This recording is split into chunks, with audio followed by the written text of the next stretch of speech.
11 o'clock on your Monday morning. Welcome in. It is the Gamecock Central Takeover Hour presented by Firehouse Subs on your Reaction Monday. Tyler Head, Wes Mitchell, and Chris Clark along with you. It's a disappointing day, to say the least, in Williams-Brice Stadium on Saturday. 27-3 loss for the Gamecocks, as I've been breaking this down for the past 2 hours, and, you know, it's just so disappointing, man. I can't really think of any other way to describe it. You had a lot of hype going into the bye week. You obviously beat Akron the way you were supposed to beat them. Everybody was supposed to come back and get healthy. And look, there's no shame in losing to Ole Miss. That's a very talented team, one that we all think has a shot at being in the college ball playoff. But to look as uncompetitive as South Carolina did against the Rebels, that's the disheartening part that has people very frustrated, as we've heard from many times so far this morning.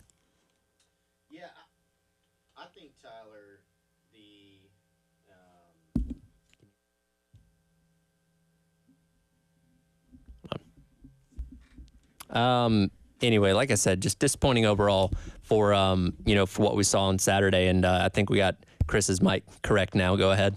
Not my fault. There you go. It happens. Not anybody's fault. It happens.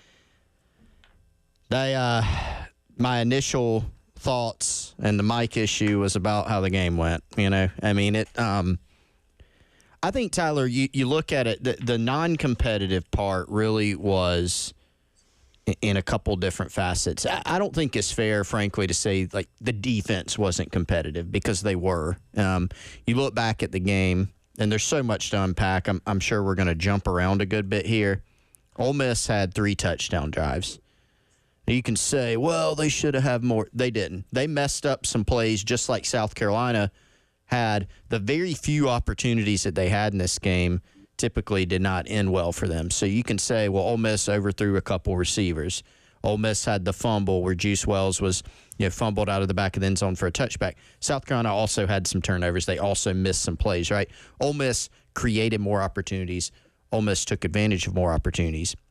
But South Carolina, defensively, I thought gave them a chance to remain competitive in the game. The problem was on 3 Ole Miss touchdown drives. We scored 27 points, 3 touchdowns, obviously. Their average starting field position was this: the South Carolina 36, the Ole Miss 41, and the Ole Miss 41.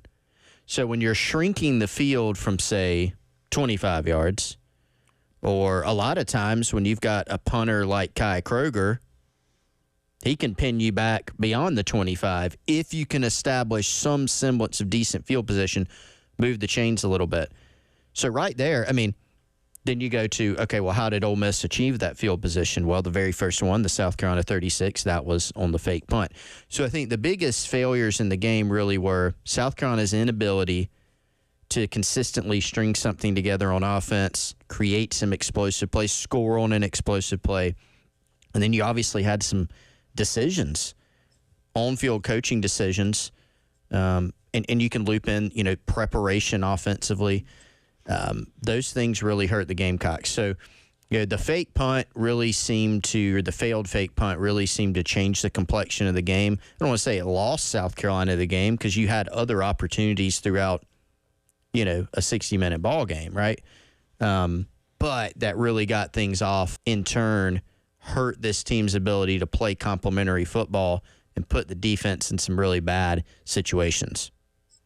Yeah, I mean, Chris, I think when you look at this game, and we've talked all season long, too, about how South Carolina was going to be maybe a little bit more of a run-first offense and how they were going to be built differently than the offense last year.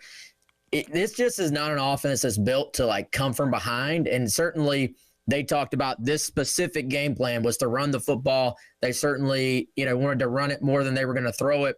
So when you're down right off the bat, I don't know about y'all, watching the game, it felt like the more it wore on, even though Ole Miss, maybe wasn't scoring at will, it felt like they were content just letting the clock go and not putting themselves in bad situations. I kind of thought, so Ole Miss had the 1 4th down that they went for it and didn't get. It felt like after that, to me, it for a guy who we know is quirky and strange and different, like Lane Kiffin, it felt like a mature sort of game flow, decision-making process for Kiffin, especially in the second half. Like once they went up, I think he knew, hey, it's 24-3 now. Until they threaten us, they being South Carolina, I'm not going to put our offense in a position to give this game away. And so it really, you look, the first, at one point, South Carolina's defense had 4 drives where they were 2 for 2 on getting stops when you're just talking about normal situational football.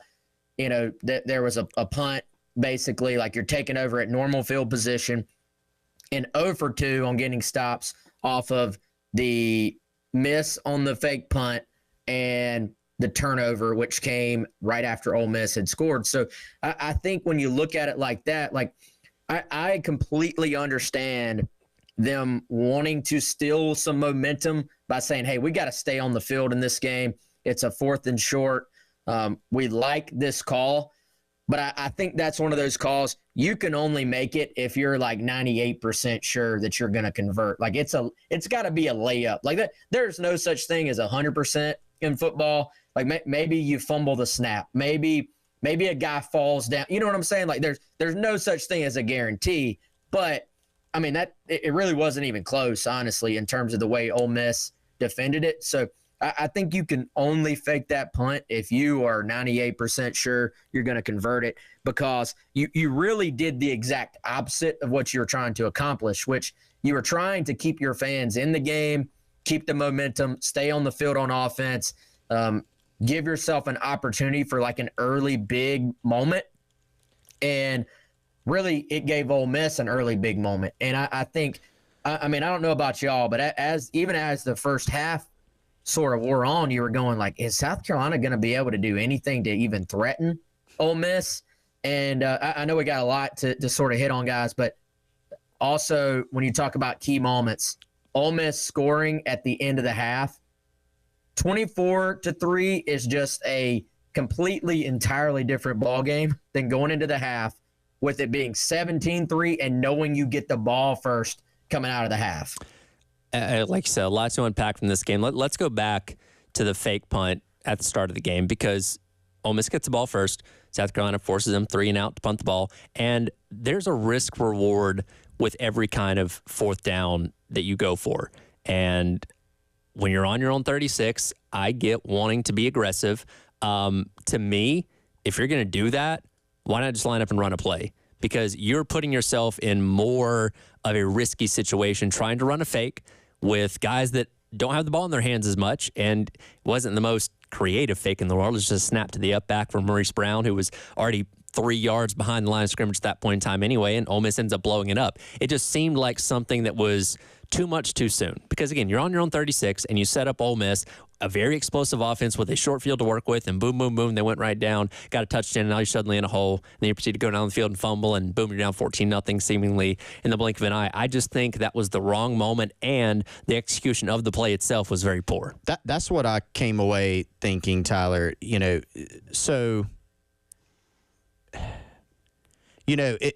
I don't know with that fake. Are you trying to go? Obviously, it's a fake punt, so it's kind of silly for me to say you didn't have the element of surprise. But with the look you gave, you really didn't.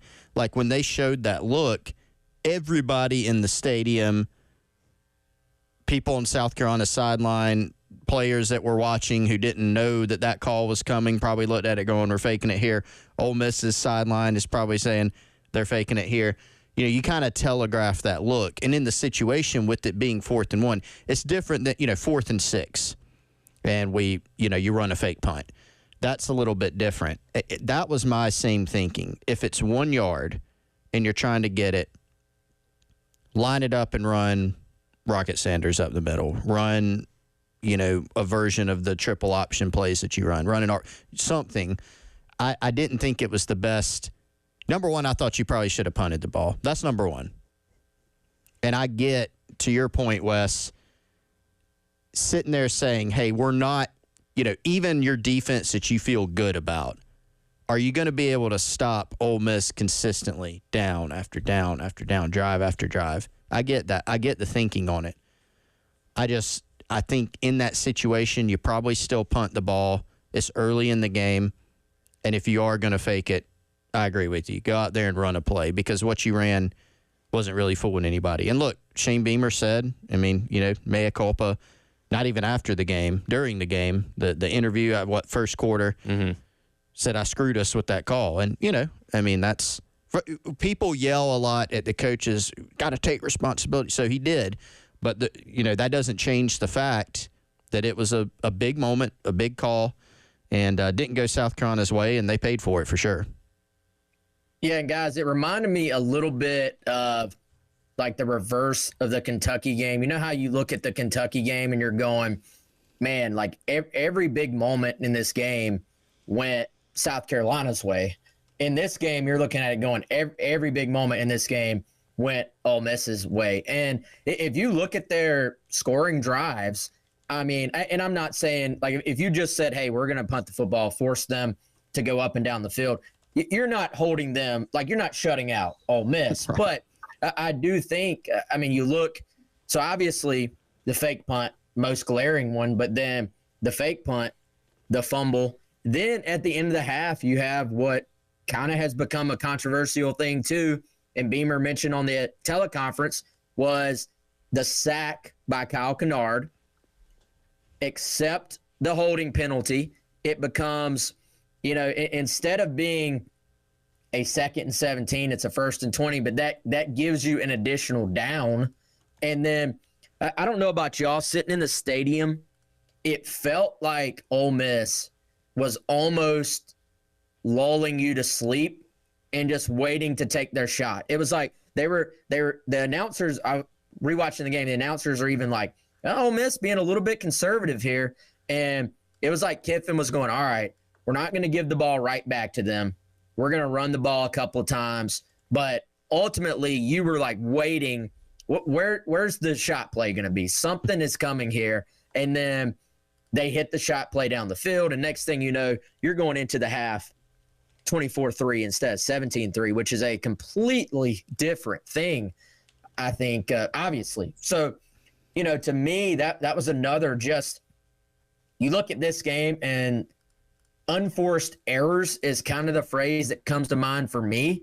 And the fumble, obviously an unforced error. That was an unforced error, that decision, I think. And not – so you can't just say, oh, Ole Miss wouldn't have scored there because they would have called their plays differently given the down distance and situation. But when Carolina's defense was able to get Ole Miss behind the chains, most of the time they were able to get off the field. And so that would have been a situation there. You're looking at 2nd and 17, and you feel pretty good about this pass rush and this Carolina defense, not only getting off the field, but possibly getting you the ball back with way more time to operate with at the end of the half. So it was just, to me, all the unforced errors actually ended up, like, sometimes you get away with them, I guess is what I'm trying to say. In this case, Ole Miss made you pay for pretty much all of them. It is a Reaction Monday here on the Gamecock Central Takeover Hour presented by Firehouse Subs. We'll continue to dive into what went wrong for the Gamecocks on Saturday, as well as get some of your reactions on the Firehouse Subs text line, as well as the Love Chevrolet phone line, 803-404-6100. As your Reaction Monday rolls along here on the game. Y'all got a Goldline here? Is that you or him?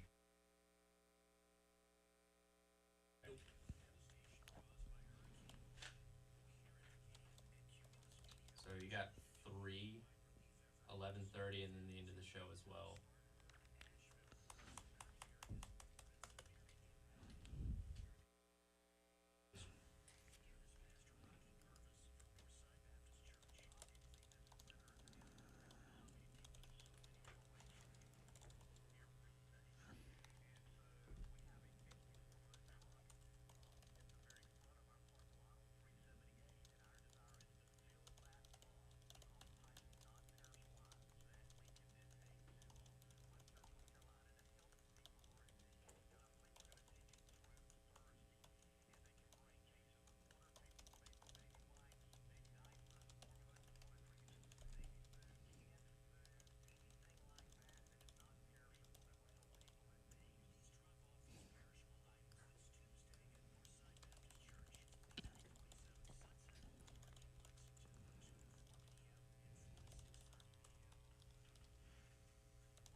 All right, y'all, you know who our presenting sponsor is here on the Gamecock Central Takeover Hour. It is our friends over at Firehouse Subs. 14 locations and growing, sources say, around the Midlands. So no matter where you are, at your home, in your car, driving around the Midlands, there's a Firehouse Subs closest to you. They can take care of your lunch, your dinner, or your catering needs for the big game. Very quick and very easy to order delicious food from Firehouse Subs every day. You can use the Rapid Rescue to go. Avoid the wait and order online. 2 easy ways to do it. Online, firehousesubs.com, or use the Firehouse Subs app. That's my favorite way. Super quick. You can register for a free account, and you can earn rewards toward future purchases. Free food's great. Free good food is even better. Firehousesubs.com or the Firehouse Subs app. All of your Firehouse Subs favorite 14 Midlands locations.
Welcome back in. It is the Gamecock Central Takeover Hour presented by Firehouse Subs. Tyler Head of West Mitchell, Chris Clark along with you on your Reaction Monday. We'll hear from Coach Beamer again, as always, coming up tomorrow for his usual Tuesday press conference you'll be able to listen to at 1 o'clock right here on the game. It is Reaction Monday. I want to get your thoughts as well. Firehouse Subs text line 803-404-6100. Nameless texter, kind of a long one here, says, I've said it before.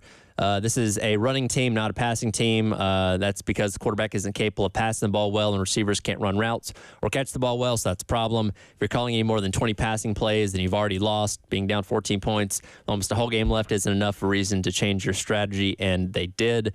Carolina called 39 pass plays for the run plays. Nothing more needs to be said about that. That is something that coming away from this game is being talked about a lot. The decision-making and play calls that Dow Loggins did have, where, again, you did find yourself in a hole relatively early, and this offense, as we've seen several times this year, is not having the ability to string together points very quickly to be able to claw your way out of that. I think with the statistic, and I honestly don't know the answer, but I do think to get a true read of what is your call of run versus pass, you can't just look at the box score. And I'm not saying that's what was done. Because sacks are going to count as run play or not pass, just run sacks. plays. A lot of RPOs called in that game too, right? Yeah. So sometimes you might see now the counterpoint may be don't call RPOs. That's fine too. But if the point is just looking at how many passes occurred, how many runs occurred, you do have to build in some of those are RPOs, right? There were a good many of those in the game from what I recall. Look, I think, guys, people get irritated when I say this, but when you have a bad game or there's struggles that are a theme throughout the season, and there have been some themes offensively, even in games where South Carolina's won or put forth a good offensive performance. Remember, there has been some good offensive performances. Saturday was not. It was not even close. Old Dominion was not even close. There have been some others that have given South Carolina a chance to win. LSU was one. Kentucky was certainly one. Akron, some people say that doesn't count. Whatever. They put up points. They did what they should have.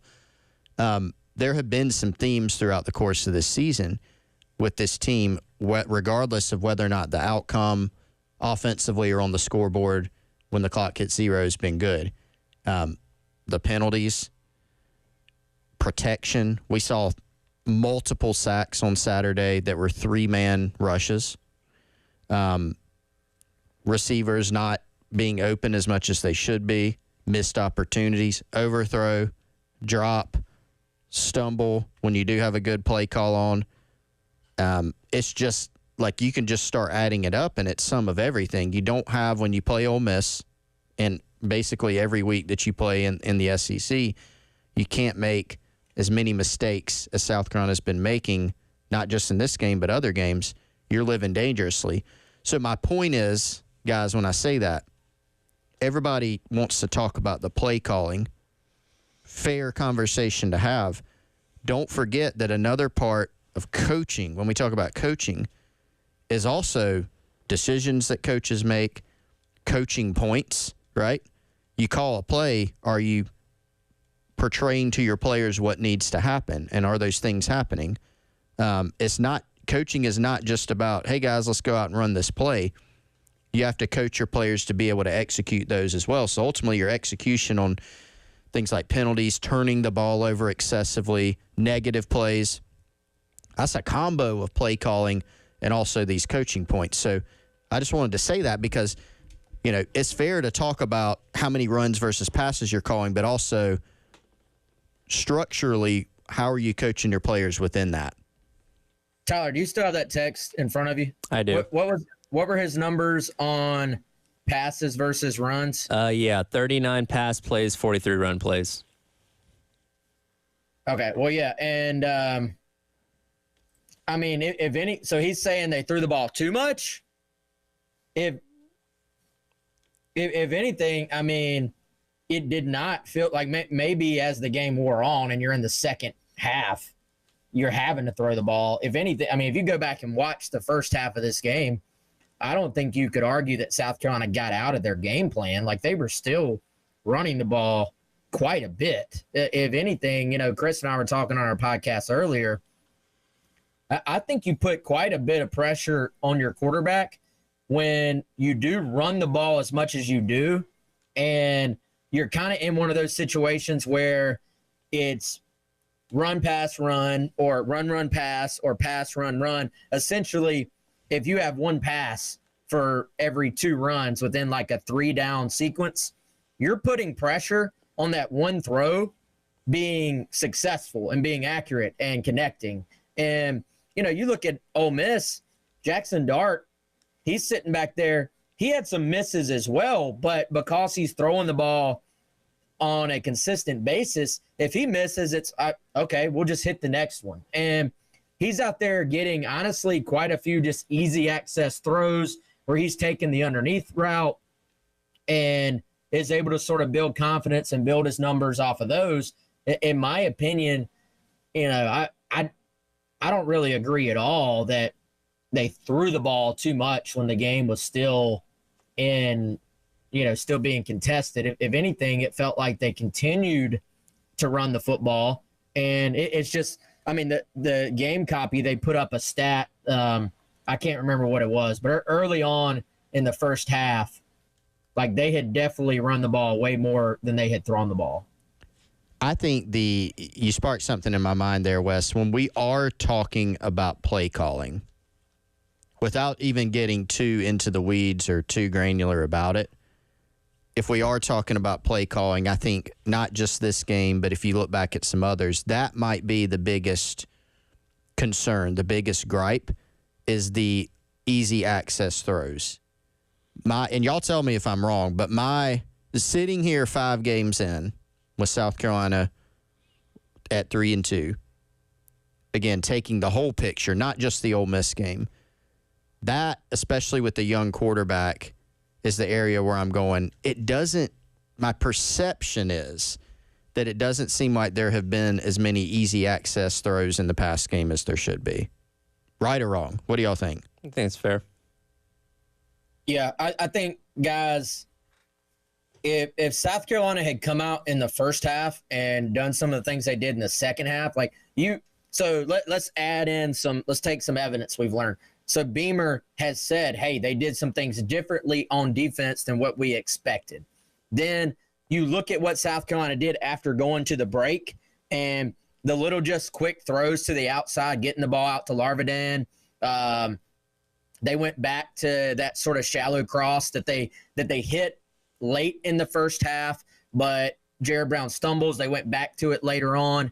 And, I think there were some things you saw in the second half that you're going, hey, if they had some of those calls on in the first half, maybe that's a little bit better gameplay. It was almost like they needed to adjust quicker to what Ole Miss was doing defensively.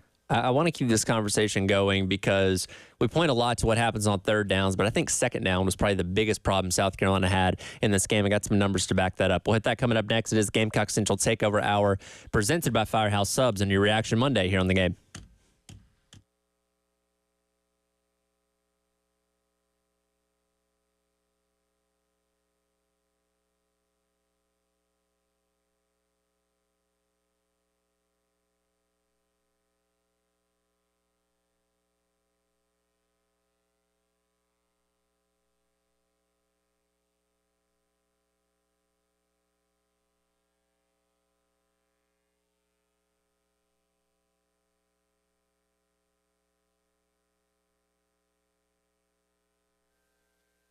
All right, guys, we've been telling you about them for months now, probably years. It's our friends over at Goldline Framing. Right now, I'm checking out their Instagram. You can do the same at Goldline Framing SC, where you can get an idea of some of the great gift items they have right there in store and of some of the many framing jobs, custom framing jobs that they have done throughout the years at Goldline Framing. If you already have something in mind you want to get framed up, you can give them a call today, 803-739-1337, or you can just head on over there in person, 511 12th Street, West Columbia, South Carolina. That's 29169. Or maybe email is your thing. You can do that as well. GoldlineFramingSC@gmail.com. We were just there this past week, had a great time. They took great care of us, just like they will take great care of you and all of your custom framing needs, whether that is jerseys, flags, diplomas, any and all of the above. Hit them up. Goldline Framing. Give them a call right now, 803-739-1337.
Welcome back in. It is the Gamecock Central Takeover Hour presented by Firehouse Subs. Tyler Head, Wes Mitchell, and Chris Clark along with you here on your Reaction Monday. And we're not going to get to everything over the course of this hour, so plenty more to dive into coming up tomorrow. But as we continue our conversation about the offense, like third downs have been a problem for this team the entire year.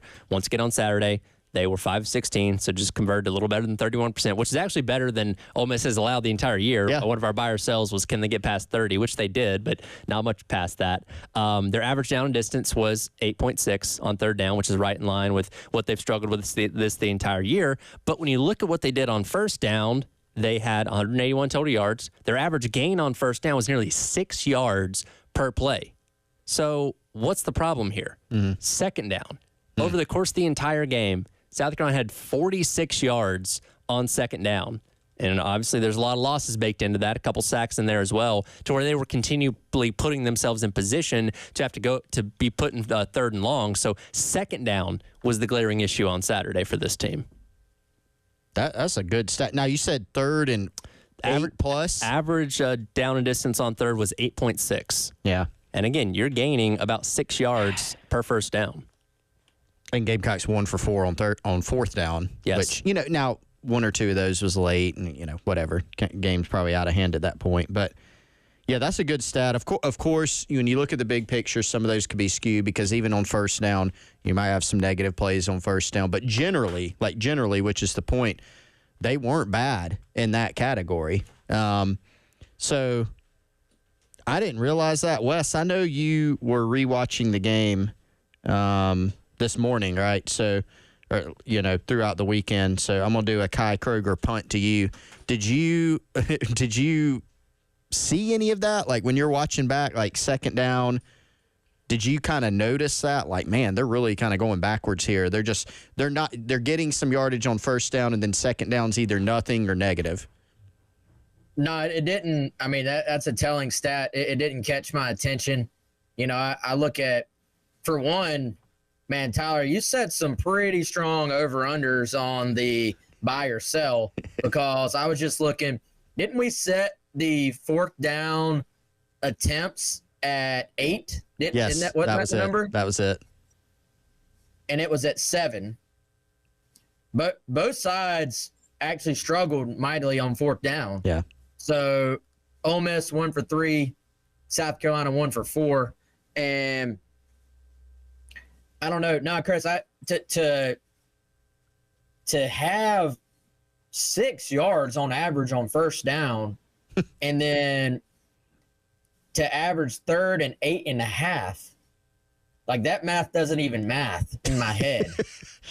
Yeah, well, I mean, it's a weird game. I mean, so I'm not a math whiz. I wonder how many of the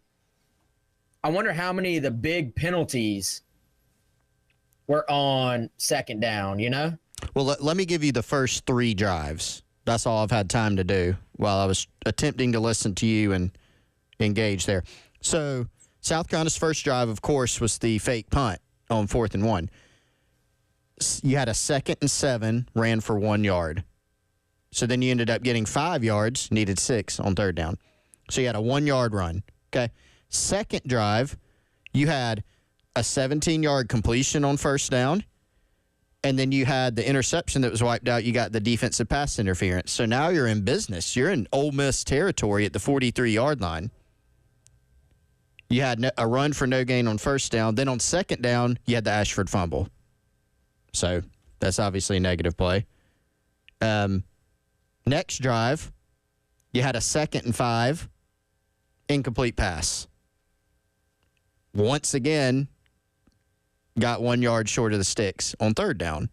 You got a 4-yard pass. You needed a 5-yard pass, so then you punt, right? So there's your first 3 drives. You get nothing on second down, put yourself in a more of an unfavorable third down, come up a yard short, and then that second drive in between. Was that reception Larvardin? It was. Yep. And I was sitting there in the stadium going, now, my vantage point, I was actually in the south end zone, so I haven't gone back and seen, but it looked like the route was short of the sticks, which is one of those things in the stands where people are yelling, why are you running routes short of the sticks? Why are you caught? Okay, that's an example of something that's certainly fair game to wonder, right? it was a little hitch route, I think, and Ole Miss had off coverage, and yeah, like you can't go out there and adjust your route by 5 yards. You know what I'm saying? Like the routes are what they are, but I do think getting into your route and turning around a little bit later in the route, yeah, that's fair, man. I think attention to detail in a lot of ways just or lack of it really hurt South Carolina. When you look at some of the penalties, you look at stuff like that where, hey, if you run that route a half yard with more depth and then just fall backwards after you catch it, you probably have the first down. And so I think, we saw South Carolina, that created a 4th and 1. We saw South Carolina create a 4th and 1 right off the bat that led to the fake punt. Now, that wasn't like a lack of attention to detail. You just got stopped short, but sort of, game of inches type thing. And I think you look at a lot of these offensive penalties, whether throughout the year, whether it's offensive pass interference, which something else I've talked about, there's been more offensive PIs called this year so far than we've maybe ever seen a South Carolina team have, I would say, in an entire year. And when you add up the offensive PIs and the illegal man downfield penalties, a lot of times these are because of lack of attention to detail. Sometimes that detail is the ball was supposed to be completed behind or at the line of scrimmage. In college football, you can block downfield. You can hit guys downfield if you complete the ball behind the line of scrimmage or right at the line of scrimmage. We saw Ole Miss almost get called for it. Refs convene. They say, no, the ball was caught at the line of scrimmage. It was the right call. It was the right concept from Ole Miss. And so for South Carolina, you have some of these where either the timing of the play gets blown up or the receiver drifts downfield, and it ends up being, hey, it was designed for the guy to block, but it becomes offensive PI or it becomes illegal man downfield. Also, you can make contact with a secondary player. The difference between a rub route versus a pick a lot of times is the detail in which you run that route. The way that you run through the guy and don't just set a pick, you make it look like a natural route that you're running, and then you sort of get in his way without really setting the pick. And now I think, unfortunately, you're in a situation where I think the refs, I think the officials are looking for it because we've seen South Carolina get called for that so often. And that's what I was going to say. The more you commit those penalties, the more you have the reputation for it, as we talked about coming into the weekend, that Ole Miss's secondary is known for being very handsy, very physical with the PIs and holdings they've had called on them. So for South Carolina, they're now looking for legal man downfield. They're now looking for those pick pays, for those offensive pass interferences, and that's something that, if you don't get cleaned up, is going to continue to plague you all season long. And guys, Chris and I were also talking about this earlier. Though an offensive PI, like your drive is cooked at that point.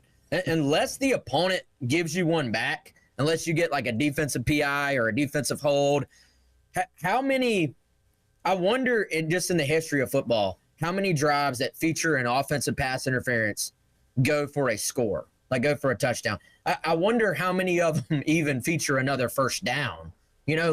Think about this. You're already an offense that struggles with efficiency and is trying to get more consistent. You get backed up 15 yards behind the sticks or 15 yards behind wherever you're at, like you're done. Like it's probably one of the most costly penalties that exists in football. Certainly plenty more to dive into. We'll come back and wrap up today's edition of the Gamecock Central Takeover Hour presented by Firehouse Subs. We'll want to remind you once again that Cumulus Media and community partners are launching a Hurricane Helene relief effort for families in Asheville, Greenville, and the Spartan Southburg, South Carolina areas. Please join us in supporting families impacted by the recent disaster. Collection drive is scheduled Tuesday through Thursday of this week. Please bring non-perishable food items such as canned food, bottled water, diapers, wipes, pet food, toiletry, feminine hygiene products, and more. Here's are the dates below, which are Northside Baptist Church tomorrow on Sunset in Lexington from 9 until 2, as well as from 4 until 6:30. Wednesday going to be out at 12 Springs Community Church on Sunset from 9 until 6. Wednesday as well, Brooklyn Northeast Church at Summit Parkway in Columbia from 9 until 6. And then Thursday at Brooklyn Baptist Church from 9 until 6 out on Sunset in West Columbia. And the halftime show, we're going to be broadcasting live Tuesday at Northside Baptist from 12 until 3, and then Thursday from 12 until 3 at Brooklyn Baptist Church in West Columbia as well. So again, Cumulus working to try and get some relief for the victims of Hurricane Helene. We'll come back and wrap up today's edition of the Gamecock Central Takeover Hour presented by Firehouse Subs here on the game.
Welcome back in. It is the Gamecock Central Takeover Hour presented by Firehouse Subs. Tyler Head, Wes Mitchell, and Chris Clark, along with you, continuing to recap South Carolina's 24-point loss to Ole Miss on Saturday at Williams-Brice Stadium. We talked about penalties in that last segment there, and perhaps the most glaring penalty of the day, certainly one that's getting talked about even outside of the Columbia bubble, is Dylan Stewart's unsportsmanlike conduct penalty after his sack of Jackson Dart, where he does the mock shotgun celebration.